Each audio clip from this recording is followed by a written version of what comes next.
നമസ്കാരം, കിച്ചൂസ് കുമാർ എന്ന യൂട്യൂബ് ചാനലിലേക്ക് ഏവർക്കും സ്വാഗതം.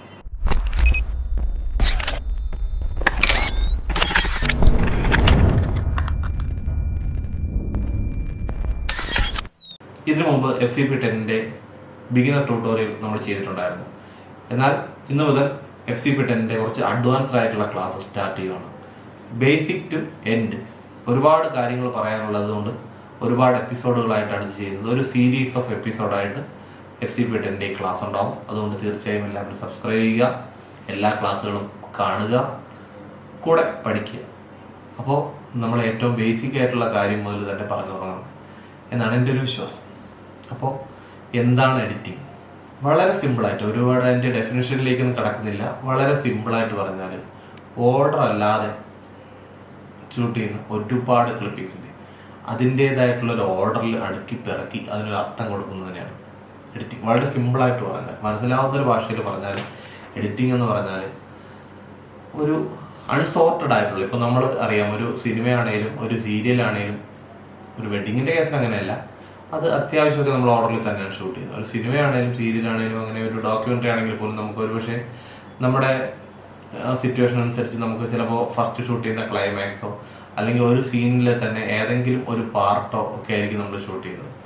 ഇത് ഒരു എഡിറ്ററാണ് ഇത് പ്രോപ്പർ ആയിട്ടുള്ള ഒരു ഔട്ട്പുട്ട്, ഒരു സ്റ്റോറി ക്രിയേറ്റ് ചെയ്യാൻ, ഒരു സ്റ്റോറി ലൈൻ ക്രിയേറ്റ് ചെയ്യുന്ന എഡിറ്ററാണെന്ന് തന്നെ പറയാം. സംവിധായകന്റെ മനസ്സിലുള്ള ഒരു കഥ, അത് പലപ്പോഴും പല രീതിയിൽ പല സ്ഥലത്ത് ഷൂട്ട് ചെയ്തൊരു കഥ വെച്ചിട്ട്, ഒരുപാട് ക്ലിപ്പുകൾ വെച്ചിട്ട്, ഒരു സീരീസ് ഓഫ് ക്ലിപ്പുകൾ അടുക്കി പിറക്കി അതിനൊരു ആശയം കാണുന്ന ആളിന് കൊടുക്കാൻ കഴിയുന്നുണ്ടെങ്കിൽ അത് സക്സസ്ഫുൾ ആയിട്ടുള്ള ഒരു എഡിറ്റിംഗ് എന്ന് തന്നെ പറയാം. ഇത് തന്നെയാണ് വെഡിങ്ങിലായാലും സിനിമയിലായാലും സീരിയലിലായാലും. നമ്മളിപ്പോൾ ഷൂട്ട് ചെയ്യുന്ന, ഇപ്പോൾ നമ്മൾ പലരും പറയാറുണ്ട് എഡിറ്റിങ്ങിലെ പരാജയം. എഡിറ്റിങ്ങിലെ പരാജയം ഒരിക്കലും അതിനകത്ത് എഫക്ട്സുകളിലെ പരാജയം ആയിട്ട് കാണരുത്. അതൊരു നമുക്ക് എഡിറ്റിങ്ങിലെ പരാജയം എന്ന് പറയുന്നത്, നമുക്ക് ഒരു സംവിധായകൻ ഉദ്ദേശിച്ചൊരു കാര്യം, ഇപ്പോൾ സംവിധായകൻ പോസിറ്റീവ് മൈൻഡിൽ ഉദ്ദേശിച്ചൊരു കാര്യം ഒരു എഡിറ്റർ വിചാരിച്ചാൽ ഒരു പക്ഷേ അതിന് നെഗറ്റീവ് മീനിങ് ഉണ്ടാക്കിയെടുക്കാൻ പറ്റും. അപ്പോൾ അറേഞ്ച് ചെയ്യുന്ന ക്ലിപ്പ് അങ്ങോട്ടോ മാറുമ്പോൾ ഉണ്ടാകുന്നൊരു സ്റ്റോറിയിൽ തന്നെ ഉണ്ടാകുന്നൊരു വളരെ വലിയ വ്യത്യാസമായിരിക്കും. അതുപോലെ തന്നെയാണ് നമ്മൾ വെഡിങ്ങിൻ്റെ കാര്യത്തിലായിരുന്നു. നമ്മൾ പ്രോപ്പറായിട്ട് പ്ലേസ് ചെയ്യേണ്ട സ്ഥലത്ത് പ്ലേസ് ചെയ്യേണ്ടത് പ്ലേസ് ചെയ്ത് എഡിറ്റ് ചെയ്യുമ്പോൾ മാത്രമേ പ്രോപ്പറായിട്ടുള്ള ഒരു എഡിറ്റിംഗ് എന്നതിനെ കുറിച്ച് പറയൂ. അപ്പോൾ എഡിറ്റിംഗ് എന്താണെന്ന് ഇപ്പോൾ നിങ്ങൾക്ക് ഒരു ധാരണയായി എന്ന് ഞാൻ കരുതുന്നു. നമുക്ക് ക്ലാസ്സിലേക്ക് കിടക്കാം. നമ്മൾ ഇതിനു മുമ്പായിട്ടൊരു ബിഗിനർ ട്യൂട്ടോറിയൽ ചെയ്തിട്ടുണ്ടായിരുന്നു. അത് കാണാത്തവർ തീർച്ചയായിട്ടും അത് കണ്ടിട്ട് ഈ എപ്പിസോഡിലേക്ക് വരുന്നതായിരിക്കും ബെറ്റർ. കാരണം അവിടെ പറഞ്ഞ പല കാര്യങ്ങളും നിങ്ങൾക്ക് ഈ എപ്പിസോഡിലേക്ക് മുന്നോട്ട് പറയുന്ന കാര്യങ്ങളിൽ നിങ്ങൾ സഹായിച്ചേക്കാം. അതുകൊണ്ട് തീർച്ചയായും ഇതിനു മുമ്പുള്ള ആ എപ്പിസോഡ് കണ്ടിട്ട് വരിക. ബിഗിനർ ട്യൂട്ടോറിയൽ ഈ യൂട്യൂബിൻ്റെ ഈ ചാനലിൽ തന്നെ ഉണ്ട്, തീർച്ചയായും എല്ലാവരും കാണുക. ഓക്കെ, ഞാൻ അതിൽ FCP ഓപ്പൺ ചെയ്തിട്ട് അതിനകത്തുള്ള ഓരോ പാനലുകളെ കുറിച്ച് പറഞ്ഞായിരുന്നു. Library, source monitor, inspector window, അതുപോലെ തന്നെ ടൈം ലൈൻ. ഓക്കെ, അപ്പോൾ അതിനെക്കുറിച്ചൊക്കെ അതിൽ പറഞ്ഞിട്ടുണ്ടായിരുന്നു. ഞാനിപ്പോൾ ഒരു പുതിയ ഒരു ലൈബ്രറി ക്രിയേറ്റ് ചെയ്ത് അതിലേക്ക് ഫയലുകളൊന്ന് ജസ്റ്റ് ഇമ്പോർട്ട് ചെയ്യുകയാണ്. ഇപ്പോൾ നിങ്ങൾ ഈ കാണുന്ന വീഡിയോ ഫയല് കുറച്ച് ലോഗ് ഫോർമാറ്റാണ്. അപ്പോൾ അതിനകത്ത് കുറച്ച് ഡീറ്റെയിലൊക്കെ ലെസ് ആയിരിക്കും, കുറച്ച് ഡൈനാമിക് റേഞ്ച് കൂടിയൊരു ഫയലാണ്. അപ്പോൾ അതിനകത്ത് കുറച്ച് നിങ്ങൾ ഉദ്ദേശിക്കുന്ന രീതിയിലുള്ള ഒരു കോൺട്രാസ്റ്റോ കാര്യങ്ങളൊന്നും ഉണ്ടാകത്തില്ല. അപ്പോൾ നമുക്ക് അതൊക്കെ ഫൈനൽ ഗ്രേഡിൽ അങ്ങനെ ഒരു ഫൈനൽ ഔട്ട്പുട്ടിൽ എത്തിക്കാം. ഓക്കെ, അപ്പോൾ നിങ്ങൾ അന്ന് ഞാൻ പറഞ്ഞിട്ടുണ്ടായിരുന്നു ഇതിനെ ഓരോ വിൻഡോയെ കുറിച്ച്, ഇപ്പോൾ ലൈബ്രറിയെ കുറിച്ചിട്ടും സോഴ്സ് മോണിറ്ററിനെ കുറിച്ചും ഇൻസ്പെക്ടർ പാനലിനെ കുറിച്ചും അതുപോലെ തന്നെ ടൈം ലൈനിനെ കുറിച്ചും. ഓക്കെ, അപ്പോൾ നമുക്ക് ഫസ്റ്റായിട്ട് നമുക്ക് ഈ കാണുന്ന ലൈബ്രറി നമ്മൾ ക്രിയേറ്റ് ചെയ്യുന്ന ഈ ലൈബ്രറി പാനൽ എന്തൊക്കെയാണ് ഉള്ളത്, അവിടെ എന്തൊക്കെയാണ് ചെയ്യാൻ പറ്റുന്നത് എന്നൊക്കെ നോക്കാം. നിങ്ങൾ കാണാം ഇവിടെ ഇതിന് വരായിട്ട് ഒരു സ്മാർട്ട് കളക്ഷൻ എന്ന് പറഞ്ഞിട്ട് ഒരു ടാബ് കാണുന്നതായി കാണാം. ആ സ്മാർട്ട് കളക്ഷനകത്ത് all video, audio only, projects, stills, ഇങ്ങനെ ഒരു 5 ടാബ് അതിന് താഴെയായി കാണുന്നതാണ്. അതിന് മുമ്പായിട്ട് ഞാൻ ഇതിലേക്ക് ഇപ്പോൾ വീഡിയോ ഫയൽസ് മാത്രമേ ഇമ്പോർട്ട് ചെയ്തിട്ടുള്ളൂ. ഞാൻ കുറച്ച് ഓഡിയോ ഫയൽസ് കൂടി ഇതിലേക്ക് ആഡ് ചെയ്യുവാണ്. നമുക്ക് എന്നിട്ട് നോക്കാം.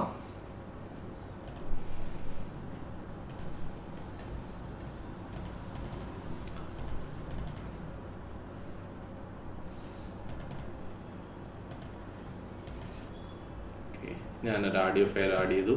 അതുപോലെ തന്നെ കുറച്ച് സ്റ്റിൽസും നമുക്ക് എന്നാലേ അതിന് പ്രോപ്പറായിട്ട് നമുക്ക് ഞാൻ ഈ പറയുന്ന കാര്യം നിങ്ങൾക്ക് മനസ്സിലാവണമെന്നുള്ളൂ. ഓക്കെ, എല്ലാം കാണിച്ച് തന്നെ പറഞ്ഞു പോകുന്നതാണല്ലോ ബെറ്റർ.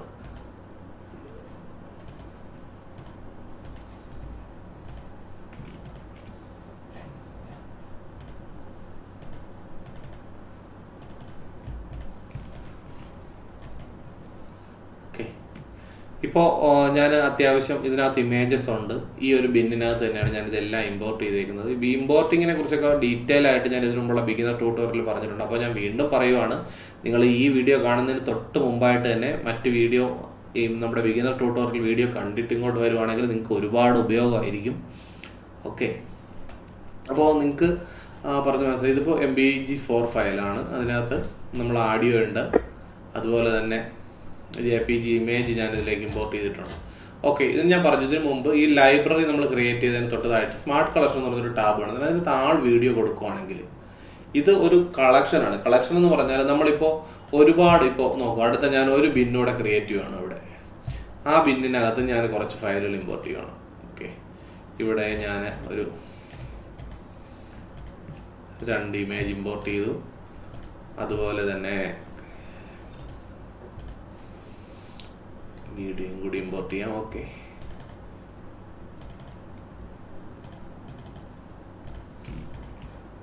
ഞാനിതിൽ കുറച്ച് വീഡിയോ ഇമ്പോർട്ട് ചെയ്തു. അതുപോലെ തന്നെ ഈ ബിന്നിൽ കൂടെ നമുക്ക് കുറച്ച് ആഡിയോയും കൂടെ ഇടാം. അപ്പോഴത്തേക്ക് നമുക്ക് പ്രോപ്പറായിട്ട് എല്ലാം പറയാൻ പറ്റും. ഓക്കെ,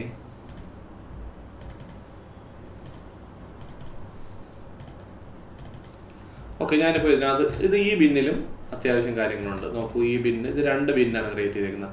നമ്മൾ ഒരു പ്രോജക്റ്റ് ക്രിയേറ്റ് ചെയ്യുന്ന ടൈമിൽ ചിലപ്പോൾ അത്യാവശ്യം പല ദിവസങ്ങളിലായിരിക്കും ചെയ്യുന്നത്. അപ്പോൾ നമ്മൾ എന്നും നമ്മുടെ പ്രോജക്റ്റോ ഫയലുകളോ എല്ലാത്തിനും നെയിം നമുക്ക് ഓർമ്മയുണ്ടാവുമെങ്കിൽ ഇത് എവിടെയാണ് ഇമ്പോർട്ട് ചെയ്തത്, ഏത് ബിന്നിനകത്താണെന്നൊക്കെ നമുക്ക് പ്രോപ്പറായിട്ട് കണ്ടുപിടിക്കാൻ പറ്റിയില്ല എന്ന് വരും. അപ്പോൾ അത്തരം സന്ദർഭങ്ങളിൽ നമ്മളെ വളരെയേറെ സഹായിക്കുന്ന ഒരു ടാബാണ് ഈ സ്മാർട്ട് കളക്ഷൻ. സ്മാർട്ട് കളക്ഷനിൽ വരുവാണെങ്കിൽ ഇപ്പോൾ വീഡിയോ കൊടുക്കുവാണെങ്കിൽ നമ്മൾ ഈ 2 ബിന്നിലും, ഈ 2 എന്നല്ല, ഇതിനൊക്കെ താഴെ ഞാനൊരു 5, 6, 10, 20 എത്ര ബിന്ന് ക്രിയേറ്റ് ചെയ്യുവാണെങ്കിലും, എത്ര ബിന്നിനകത്ത് എത്ര വീഡിയോ ഉണ്ടെങ്കിലും അതിനകത്തുള്ള മൊത്തവും വീഡിയോ ഇത് കണ്ടു. ഇതെന്ന് പറയുന്നത് എൻ്റെ 2ാമത്തെ ബിന്നിലെ വീഡിയോ ആണ്. എന്നാൽ ഈ ഫസ്റ്റ് ബിന്നിലെ വീഡിയോ അതുകൊണ്ട് ഈ വീഡിയോ അത് വീഡിയോയുടെ ഒരു കളക്ഷനാണ്. സ്മാർട്ടായിട്ടുള്ള ഒരു കളക്ഷനാണ് ആ പോർഷനിൽ കാണുന്നത്. അതുപോലെ തന്നെ ആഡിയോ ഉള്ളി കൊടുക്കുകയാണെങ്കിൽ നമ്മുടെ പ്രോജക്റ്റ് നമ്മൾ ക്രിയേറ്റ് ചെയ്ത ലൈബ്രറിക്ക് താഴെ എത്ര ബിന്നുണ്ടോ, എത്ര ബിന്നിനകത്ത് എത്ര ആഡിയോ ഉണ്ടോ, അത് ഏതൊക്കെ ബിന്നിനകത്താണെങ്കിലും ആ ലൈബ്രറിക്കകത്ത് നമ്മളൊരു 5, 6, 10 ബിന്നിലായിട്ടാണെങ്കിൽ പോലും ആ 10 ബിന്നിലുള്ള ഓഡിയോ ഫയൽസ് ആഡിയോ ഉള്ളി കൊടുത്താൽ നമുക്ക് പിക്ക് ചെയ്യാൻ സാധിക്കും. ഇപ്പോൾ ഇവിടെ അത് കഴിഞ്ഞ് ഫേവറേറ്റ്സിൽ നമ്മൾ ഏതെങ്കിലും ഫേവറേറ്റ് ആയിട്ട് സെറ്റ് ചെയ്തിട്ടുണ്ടെങ്കിൽ അത് ഇവിടെ ഫേവറേറ്റ്സിൽ ഡിസ്പ്ലേ ആവും. പ്രോജക്ട്സ് ഞാൻ കറന്റ് പ്രോജക്ട്സ് ഒന്നും തന്നെ സെറ്റ് ചെയ്തിട്ടില്ല, അതുകൊണ്ട് ഇവിടെ പ്രോജക്ട്സ് കാണിക്കുന്നില്ല. സ്റ്റിൽസ് കണ്ടോ, ആ 2ലുള്ള ഫുൾ സ്റ്റിൽസും ഇവിടെ കാണിക്കുന്നുണ്ട്. ഇപ്പോൾ സ്മാർട്ട് കളക്ഷനെ കുറിച്ചുള്ള ഏകദേശം ഒരു ധാരണ നിങ്ങൾക്കായി എന്ന് ഞാൻ കരുതുന്നു. പിന്നെ ഞാൻ എല്ലാ കാര്യങ്ങളും പറയുമ്പോൾ ഒരുപാട് വലിച്ചു നീട്ടി പറയുവാണെങ്കിൽ അത് നിങ്ങൾക്ക് കണ്ടുകൊണ്ടിരിക്കുന്നവർക്ക് ഒരുപാട് ബുദ്ധിമുട്ടാണ്. അതുകൊണ്ട് നിങ്ങളിത് കാണുന്നവരിത് ചെയ്ത് നോക്കി തന്നെ പഠിക്കുക, അതായിരിക്കും ബെറ്റർ. അല്ലാന്നുണ്ടെങ്കിൽ നിങ്ങൾ വർക്ക് ചെയ്യുമ്പോൾ ഇതിന് സൈഡിൽ ഈ വീഡിയോ എടുത്ത് വെച്ചിട്ട് നിങ്ങൾ നിങ്ങളുടെ മെഷീനുമായിട്ട് വെച്ച് നോക്കുക. ഓക്കെ, അപ്പോൾ നമ്മൾ ഒരുപാട് പറയുന്നതിനേക്കാളും നിങ്ങൾക്ക് തന്നെ പ്രോപ്പറായിട്ട് ആ കാര്യങ്ങൾ മനസ്സിലാക്കി പോകാൻ സാധിക്കും. ഓക്കെ, ഇപ്പോൾ സ്മാർട്ട് കളക്ഷനെ കുറിച്ചുള്ള കാര്യങ്ങളൊക്കെ ഓക്കെ. ഇനി ഇതിൻ്റെ സൈഡിലായിട്ട് ഇവിടെ ക്ലിപ്സിൻ്റെ കുറച്ച് ഡീറ്റെയിലുകൾ കാണാം. പിന്നെ അതിനിപ്പുറത്തായിട്ട് ഒരു ചെറിയൊരു ഐക്കൺ, തൊട്ടിപ്പുറത്തൊരു ഐക്കൺ, അതിനും ഇപ്പുറത്ത് മറ്റൊരു ഐക്കൺ. ഇതൊക്കെ എന്താണ്, നമുക്ക് അതൊക്കെ കുറിച്ച് പഠിക്കണ്ടേ. ഇപ്പോൾ ഇത് നിങ്ങൾക്ക് എല്ലാവർക്കും കാണുമ്പോൾ തന്നെ അറിയാം, സെർച്ച് ഐക്കണാണ്. ഇപ്പോൾ നമുക്ക് ഇതിനകത്തുള്ളൊരു ആഡിയോ ഫയൽ, ഞാൻ എല്ലാത്തിൻ്റെ പേര് ഓർക്കുന്നില്ല, അതുകൊണ്ട് ഞാൻ ജസ്റ്റ് ഒന്ന് പോയി നോക്കുന്നു. ഇതിനകത്ത് ഏതൻ തോട്ടത്തിൽ എന്ന് പറയുന്നൊരു ആഡിയോ, ഞാൻ ജസ്റ്റ് ഇവിടെ വരുന്നു. നമുക്കത് ഇപ്പോൾ അറിയത്തില്ല, നമ്മൾ ലൈബ്രറിയെ ക്രിയേറ്റ് ചെയ്തേക്കുക, ലൈബ്രറിയിലാണ് ക്ലിക്ക് ചെയ്തേക്കുന്നത്. അപ്പോൾ ആഡിയോ എവിടെയാണെന്ന് അറിയത്തില്ല. നമ്മളിപ്പോൾ ആഡിയോ ഉള്ളിൽ കൊടുത്താലും ഒരുപാട് ആഡിയോ ഉള്ളതുകൊണ്ട് അതെല്ലാം വരുന്ന ടൈമിൽ നമുക്ക് ഒരുപക്ഷെ കണ്ടുപിടിക്കാൻ പറ്റുന്നുണ്ട്. നമുക്ക് ഈ സെർച്ചിൽ ക്ലിക്ക് ചെയ്ത ശേഷം ഈ ലൈബ്രറിക്കകത്ത് അത് ഫയൽ എവിടെ ഉണ്ടെങ്കിലും കൊണ്ടുവരും. ഇതാണ് നമുക്ക് നെയിം അറിയാമെന്നുണ്ടെങ്കിൽ നമുക്ക് തീർച്ചയായും സെർച്ച് ചെയ്തെടുക്കാൻ സാധിക്കും. ഓക്കെ, ഇതാണ് ഈ സെർച്ച് ഐക്കൺ കൊണ്ട് നമുക്കുള്ള ഉപയോഗം. അത് കഴിഞ്ഞിട്ട് തൊട്ടുപുറത്തായി മറ്റൊരു ഐക്കൺ നിങ്ങളാണ്, ഒരു ഫിലിമിൻ്റെ പടം പോലത്തുള്ള ഒരു ഐക്കണാണ് കാണുന്നത്. അതിൽ ജസ്റ്റ് ക്ലിക്ക് ചെയ്ത് നോക്കുമ്പോൾ ഇത്രയും ഓപ്ഷനുകൾ വരുന്നുണ്ട്. ഇതിൽ നിങ്ങൾ നോക്കൂ, ഈ ഫസ്റ്റ് ടാബ് ഇത് നമ്മൾ മൈനസ് ചെയ്യുമ്പോൾ എന്താ വ്യത്യാസം വരുന്നത് നിങ്ങൾക്ക് തന്നെ കാണുമ്പോൾ തന്നെ അറിയാം. നമ്മൾ കാണുന്ന തംബ്നെയിൽ പ്രിവ്യൂവിൻ്റെ സൈസ് അഡ്ജസ്റ്റ് ആവുകയാണ്. നമുക്കിപ്പോൾ ചിലപ്പോൾ നമ്മൾ ചെറിയ മോണിറ്ററിലായിരിക്കാം വർക്ക് ചെയ്യുന്നത്. ഇപ്പോൾ മാക്ബുക്കൊക്കെ സംബന്ധിച്ച് വളരെ ചെറിയ മോണിറ്ററാണ്. അല്ല ഒരു വലിയ മെഷീനിൽ എഡിറ്റ് ചെയ്യുന്ന ടൈമിൽ ഈ ഒരു വിഷയം വരുന്നില്ല. അപ്പോൾ നമുക്ക് ഇത്രയും വലുതായിട്ട് കാണുവാണെങ്കിൽ ഒരുപാട് ഫയലുകൾ ഒരേ ടൈമിൽ നമുക്കിപ്പോൾ നോക്കും. ഇപ്പോൾ ഞാൻ ഇത്രയും ടൈം സ്കെയിൽ ചെയ്ത് വെച്ചേക്കണം, എനിക്ക് ആകെ ഒരു ടൈമിൽ 6 ഫയൽസേ കാണാൻ സാധിക്കുന്നുള്ളൂ. അതേസമയം നമുക്കതൊന്ന് സ്കെയിൽ ചെയ്ത് കുറയ്ക്കുവാണെങ്കിൽ കണ്ടോ ഒരേ ടൈമിൽ തന്നെ നമ്മുടെ ഫ്രണ്ടിൽ പ്രിവ്യൂവിൽ കിട്ടുന്നത് നമുക്ക് ഒരുപാട് കൂടും. അപ്പോൾ നമുക്ക് വർക്ക് ചെയ്യുമ്പോൾ പ്രോപ്പറായിട്ട് സെലക്ട് ചെയ്തെടുക്കാനുള്ള ഒരു ഓപ്ഷനാണ് ഇവിടെ കിട്ടുന്നത്. ഓക്കെ, അത് കഴിഞ്ഞിട്ട് അതിന് താഴെ ഒരു ടൈമറിൻ്റെ ഐക്കണും സ്വാഭാവികമായിട്ട് ഞാനിപ്പോൾ പറയാതെ തന്നെ നിങ്ങൾക്ക് മനസ്സിലാവണമെന്നുണ്ടാവും. അത് ടൈമറിൻ്റെ ഐക്കണും 30 സെക്കൻഡ്. എന്നാൽ ഇപ്പോൾ ഒരു 30 സെക്കൻഡ് വരുന്ന പോർഷൻ ഒരു ക്ലിപ്പ്. ഇപ്പോൾ നോക്കി, ഇത് ഞാനിപ്പോൾ കുറയ്ക്കുവാണെങ്കിൽ ഇതിപ്പോൾ 30 സെക്കൻഡ് താഴെ ഉള്ളൂ. വെഡിങ്ങിന് ഷൂട്ട് ചെയ്താണ് ഓരോ ക്ലിപ്പും 30 താഴെ ഉള്ളൂ. നമുക്കിപ്പോൾ അത് വലുതാക്കി നോക്കാം, അപ്പോൾ അറിയാം. ഓക്കെ, കണ്ടോ 5 സെക്കൻഡ് ഉള്ളത് ഒരു സ്ട്രിപ്പായിട്ടാണ്. ഇത് ഒരു 5 സെക്കൻഡ്, അടുത്ത 5 സെക്കൻഡ്, ഓരോ സ്ട്രിപ്പിലും 5 സെക്കൻഡ് ആയിരിക്കും കൗണ്ട്. നമുക്കതൊന്ന് ചെക്ക് ചെയ്യാം. ഇവിടെ തുടങ്ങുവാണ്. ജസ്റ്റ് ഞാനിപ്പോൾ പ്ലേ ഇതാ നമുക്കിപ്പോ 42 സോറി 46 സ്റ്റാർട്ട് ചെയ്യുന്നത്. 53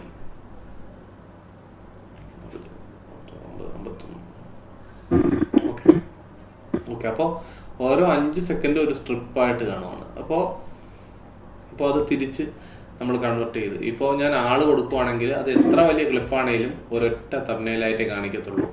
അതേസമയം ഇത് നമ്മൾ ഇൻക്രീസ് ചെയ്യുന്നതിനനുസരിച്ചിട്ട് ഇപ്പോൾ 5 സെക്കൻഡ് ആണെങ്കിൽ അത്രയും ടൈം ലൈൻ സ്കെയിൽ ആവുകയാണ്. 5 സെക്കൻഡ് ആയിട്ടുള്ള ടൈം ലൈൻ ആവുകയാണ്. അപ്പോൾ നമുക്ക് കുറച്ചുകൂടെ ഇപ്പോൾ നോർമലി ഈ ഫയൽ ചെയ്യാനുണ്ട് ഇതിനകത്ത്. ഇതിപ്പോൾ നമുക്ക് നോർമലി ഇങ്ങനെ പ്ലേ ചെയ്ത് നോക്കാം. നിങ്ങൾക്ക് കഴിയ വീഡിയോയിൽ പറഞ്ഞിട്ടുണ്ട്. ഇതിൻ്റെ മണ്ടയിൽ കൂടെ ജസ്റ്റ് മൗസ് സ്ലൈഡ് ചെയ്യുവാണെങ്കിൽ FCP10 ഒരു പ്രത്യേകതയാണ്, അതിൻ്റെ പ്രിവ്യൂ കാണാൻ സാധിക്കും. ഇത് ചില സമയങ്ങളിൽ കാണാൻ സാധിക്കത്തില്ല. ഇപ്പോൾ കണ്ടോ, ഇപ്പം ഞാനത് സ്ലൈഡ് ചെയ്താൽ പോലും അങ്ങനെ ഒരു പ്രിവ്യൂ കാണുന്നില്ല. അത് എന്ന് പറഞ്ഞാൽ കീബോർഡിൽ സ്നാപ്പിംഗ് ടൂൾ ഇനേബിൾ ചെയ്താൽ മാത്രമേ നമുക്ക് അങ്ങനെ പ്രിവ്യൂ കാണാൻ പറ്റത്തുള്ളൂ. അപ്പോൾ അങ്ങനെ ഇൻ കേസ് എപ്പോഴെങ്കിലും നിങ്ങൾക്ക് അങ്ങനെ വർക്ക് ചെയ്യുന്നില്ല എങ്കിൽ കീബോർഡിൽ ഒന്ന് പ്രസ് ചെയ്യുക. സ്നാപ്പിംഗ് ടൂൾ ഇനേബിൾ ആയി കഴിഞ്ഞാൽ നമുക്കത് സെർച്ച് ചെയ്ത് നോക്കാൻ പറ്റും. ഓക്കെ,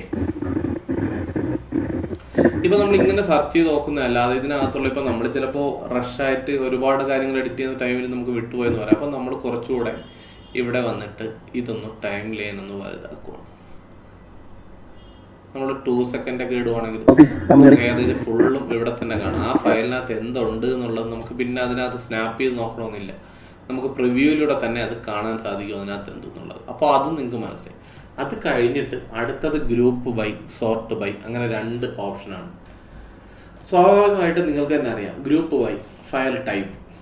ഇപ്പോൾ ഇതിലിപ്പം ഗ്രൂപ്പ് ബൈ ഫയൽ ടൈപ്പ് തന്നെയാണ് കിടക്കുന്നത്. കാരണം അതുകൊണ്ടാണ് MPG-4 ഫോർമാറ്റിലുള്ള ഫയലുകൾ ഒരുമിച്ച്, MP3 ആഡിയോ ഒരു സെപ്പറേറ്റ്, അത് കഴിഞ്ഞ് JPG ഫയൽ സെപ്പറേറ്റ്.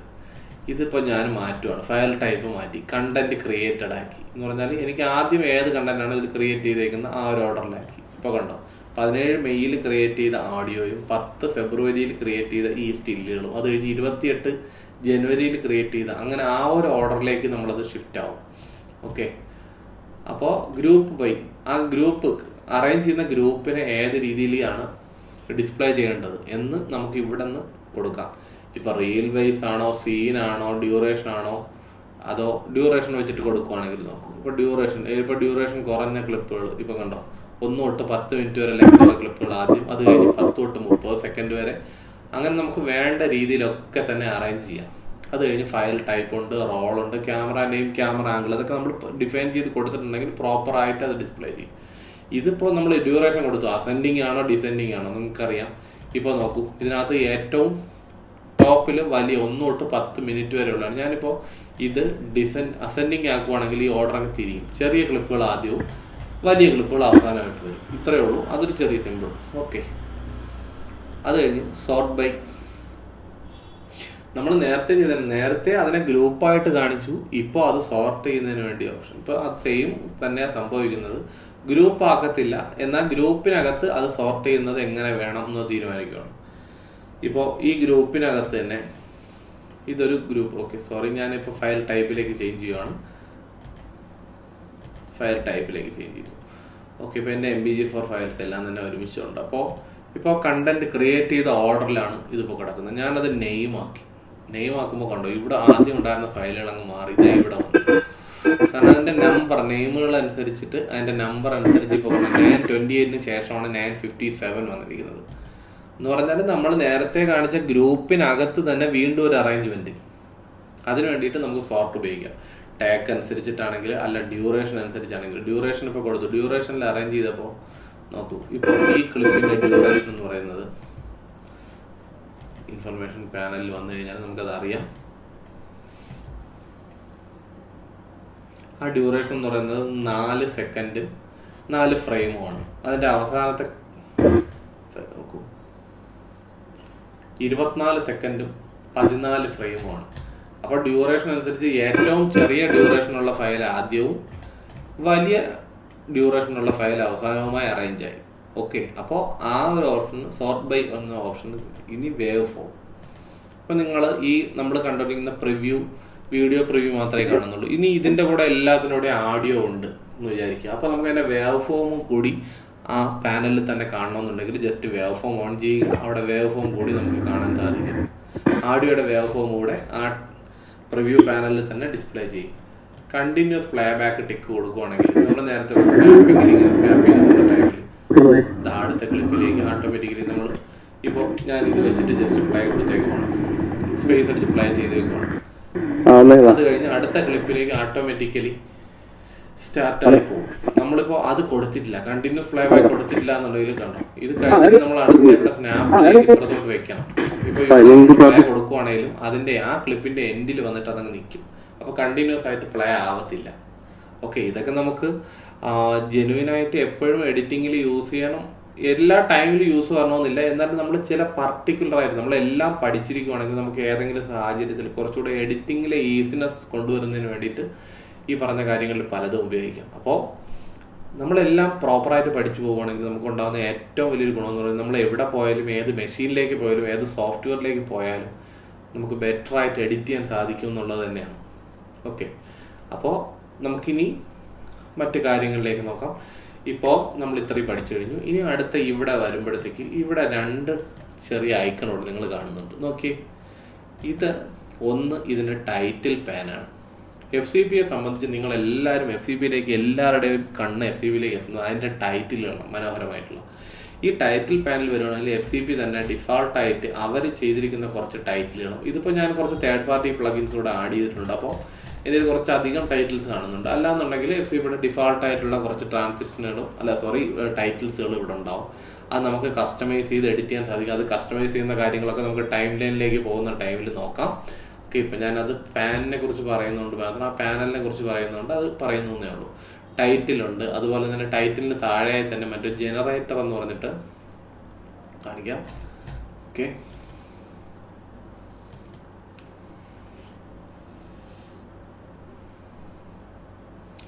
ജനറേറ്റർ എന്ന് പറഞ്ഞ മറ്റൊരു ടാബ് കൂടിയുണ്ട്. ജനറേറ്റർ എന്ന് പറയുന്ന ഒരു ക്ലസ്റ്റർ ഓഫ് ആനിമേഷൻസ് ആണ്. നമുക്ക് മോഷൻ ഗ്രാഫിക്സിൽ ക്രിയേറ്റ് ചെയ്തേക്കുന്ന ഒരുപാട് ആനിമേഷൻസ് ജനറേറ്ററിനകത്തുണ്ട്. അത് ബാക്ക്ഗ്രൗണ്ട് ആയിട്ട് യൂസ് ചെയ്യാൻ പറ്റുന്നവയുണ്ട്, ടൈറ്റിലിന് യൂസ് ചെയ്യാൻ പറ്റുന്നതുണ്ട്, അതുപോലെ തന്നെ മോഷൻ പർപ്പസിന് വേണ്ടിയിട്ട് നമുക്ക് യൂസ് ചെയ്യാൻ സാധിക്കുന്നുണ്ട് ഒരുപാട്. ഇപ്പോൾ കണ്ടോ, ഇതിനകത്തൊക്കെ ഇൻ ടു പ്ലേസ് നമ്മളൊരു ആനിമേഷനെ ക്രിയേറ്റ് ചെയ്യുമ്പോൾ ആ പോർഷനിലേക്ക് ഇൻസർട്ട് ചെയ്യാൻ വേണ്ടിയിട്ടുള്ളൊരു എന്താ പറയുക, ഒരു ഇൻസർട്ടിങ് സ്പേസ്, അങ്ങനെ ഒരുപാട് ഓപ്ഷൻസ് ഇതിനകത്തുണ്ട്. ഓക്കെ, അതിനെക്കുറിച്ചൊക്കെ നമുക്ക് വരും ക്ലാസ്സുകളിൽ ഇതിനെക്കുറിച്ചൊക്കെ വിശദമായി സംസാരിക്കാം. ഇപ്പം ഞാൻ ഈ പാനലിനെ കുറിച്ച് പറയുന്നുള്ളൂ. അതിന് തൊട്ടുപുറത്തായി കണ്ടു സൗണ്ട്. ഓക്കെ, FCPയുടെ ഒരു പ്രത്യേകതയാണ് FCPയുടെ സൗണ്ട് എഫക്ട്സുകൾ. ഇപ്പോൾ FCPയുടെ ജെനുവിൻ വെർഷനകത്ത് അവരുടെ അപ്ഡേറ്റഡ് ആയിട്ട് ഒരുപാട് സൗണ്ട് എഫക്ട്സുകൾ കൂടെ വരുന്നുണ്ട്. ഇതിപ്പോൾ എൻ്റെ iTunesൽ സിങ്ക് ചെയ്തിട്ടുള്ള ആഡിയോസ് മാത്രമാണ് ഇവിടെ വരുന്നത്. ഞാനിപ്പോൾ സൗണ്ട് എഫക്ട്സ് ഇൻസ്റ്റാൾ ചെയ്തിട്ടില്ല. സൗണ്ട് എഫക്ട്സ് സെപ്പറേറ്റ് ഒരു പാക്കായിട്ട് തന്നെ FCPയുടെ സൈറ്റിൽ, ആ ആപ്പിളിൻ്റെ സൈറ്റിൽ ലഭ്യമാണ്. നമ്മുടെ ഫൈനൽ കട്ട് പ്രോ അപ്ഡേറ്റ് ചെയ്യുവാണെങ്കിൽ, ഓൺലൈനിൽ അപ്ഡേറ്റ് ചെയ്യുവാണെങ്കിൽ സൗണ്ട് എഫക്ട്സ് ടാബിലേക്ക് ഒരുപാട് സൗണ്ട് എഫക്ട്സ് ഉണ്ടാവും.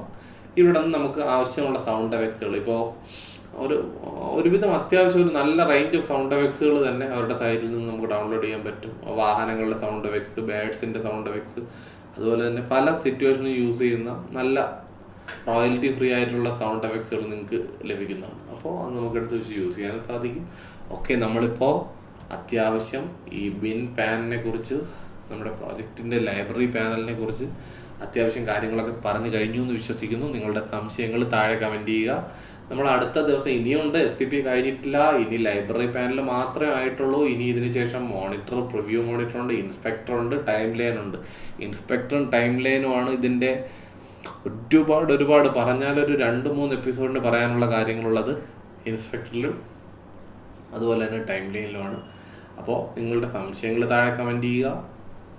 ഓക്കെ, അപ്പോൾ എല്ലാവരും, ഞാൻ പറഞ്ഞ ഒരു കാര്യം ഒന്നുകൂടി പറയുന്നു, നിങ്ങൾ എപ്പോഴും ചെയ്യുമ്പോൾ പ്രാക്ടീസ് ചെയ്ത് തന്നെ പോവുക. ഈ വീഡിയോ കണ്ടിട്ട് നമ്മളൊരു കാര്യം പഠിച്ചു എന്ന് പറഞ്ഞാൽ ഒരിക്കലും നടക്കുന്ന കാര്യമല്ല. അപ്പോൾ നിങ്ങൾ വർക്ക് ചെയ്ത് നോക്കുക. സംശയങ്ങൾ വരും, തീർച്ചയായും സംശയങ്ങൾ ഇതിന് താഴെ കമൻറ്റ് ചെയ്യുക, ഞാൻ മറുപടി തരുന്നതാണ്. Okay, thank you. ഒരുപാട് കാര്യങ്ങൾ FCP10 കുറിച്ച് നമുക്ക് പഠിക്കാനുണ്ട്. അപ്പോൾ ഇനി വരും ദിവസങ്ങളിൽ ഒരു സീരീസ് ഓഫ് ട്യൂട്ടോറിയലായിട്ട് FCP10 ട്യൂട്ടോറിയലിൽ തന്നെ ഉണ്ടാവും. അപ്പോൾ നിങ്ങൾ സബ്സ്ക്രൈബ് ചെയ്യുക, ബെൽ ബട്ടൺ അമർത്തുക, വരുന്ന ക്ലാസ്സുകളെല്ലാം കണ്ടിന്യൂസ് ആയിട്ട് കാണുക. ഡൗട്ടുകൾ ഈ വീഡിയോയ്ക്ക് താഴെ കമൻറ്റ് ചെയ്യുക.